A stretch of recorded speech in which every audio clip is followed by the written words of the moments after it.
go drop like rain, nigga, watch me hit those trees. So if I asked you, what's the best technique in Dragon Ball? You might say something like the Kamehameha, or the Kaioken, or the Spirit Bomb, the Kienzan, the Mafaba, the... Listen, you might say anything. It's one of the reasons I can't trust you. But if the question falls to me, you know what I'm gonna do. Pick the most obvious plain in sight answer that no one seems to think is an option. Oh yeah, my pick is pretty much the backbone of the series, but even when directly brought up, it seems to get skimmed over every time, especially if it's the topic of discussion. And really, no one, not even the people who can use this technique, care about the specifics, history, or even the concept of the technique, which, at this point, I should stop calling a technique and call it an ability, since only one race seems to be able to do this. And what I'm talking about specifically is the ability to create Dragon Balls, of course.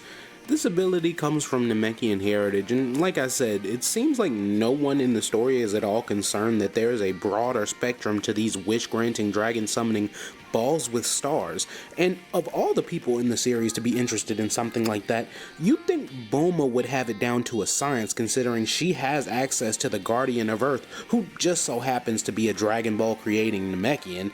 And now, the Dragon Ball series, contrary to the name, is not about the Dragon Balls, so it makes sense that they are kind of left a mystery. However, I will say that if Dragon Ball continues, we are only a few decisions and attempts away from exactly that, having to explain and dissect the magic balls in a way that won't really remove the magic, but I imagine will put a cap on the things we think they can do. And B, and the reason I say B is because even now, the Dragon Balls have gone through an evolution of sorts in the Super Dragon Balls, and we were even given more information on the Dragon Balls and the Namekian people just from the exposition of that introduction. And at the same time, that brought about a whole new set of questions, and if I'm a betting man, those answers are already in the works, and we will soon be seeing a full story revolving around the Dragon Balls and the way that they work, because there's already been a half attempt in the form of GT's last arc. The Shadow Dragons are essentially the answer to the question, do the Dragon Balls have a limit or lifespan? And no, GT's not canon, but I think it did raise a multitude of valid questions. Like, even the first arc of GT with the Black Star Balls tells us there are different types of Dragon Balls that have different limits and consequences.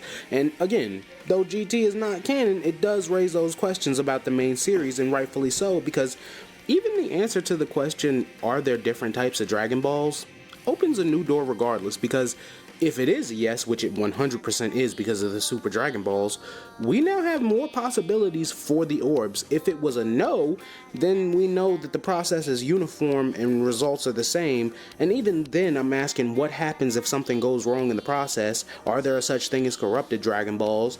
And with the regular Dragon Balls, I was thinking about the fact that we don't really ever see them go too far from their creator. And that got me wondering if there's a range they work in, or if the creator is more of a power source than we thought. And then I thought of the Super Dragon Balls and how those worked with us assuming that Zalama was long gone, but they may not be. They may be the embodiment of the balls themselves, we just don't know. And a lot of the things that happen in Dragon Ball, unless specifically and directly linked to the balls, have absolutely nothing to do with them. Even the first time on Namek, everyone is searching for the balls and all plays are made in pursuit of them, but the Dragon Balls themselves are barely talked about other than obtaining them, and they seem much less important than they should. It's almost as if nobody truly understands how dangerous they are, because our protagonists on Namek are not trying to stop Frieza from getting a wish, they are simply trying to get the wish before him. Now, do they want him to make the wish? No, but their goal, even upon learning that Frieza is after the Dragon Balls, is to make their wish before him, not to stop Frieza at all costs. Hell, even Frieza is solely worried about his wish coming first, and not that he could possibly just have waited for the Earthlings to make their wish, leave the planet, and then just done whatever. And of course, Frieza's ego wouldn't have let that be an option, but even still, I find it actually fascinating the way the Dragon Ball universe both revolves around and simultaneously ignores its namesake. But I'd like to keep the discussion going down in the comments. What do you think of the Dragon Balls? What are some of your questions or answers you may have about them? Let me know down below, and just a reminder, if you particularly like the video, the thanks button is always active and any form of support is greatly valued. So, like always, I hope you enjoyed the video because I appreciate you watching, and until next time, peace. That thunder on me clap, make a nigga think before he act. have a nigga dying on his back. Then we double back. Shooters leaving rubber where you at. That's why niggas never wanna match.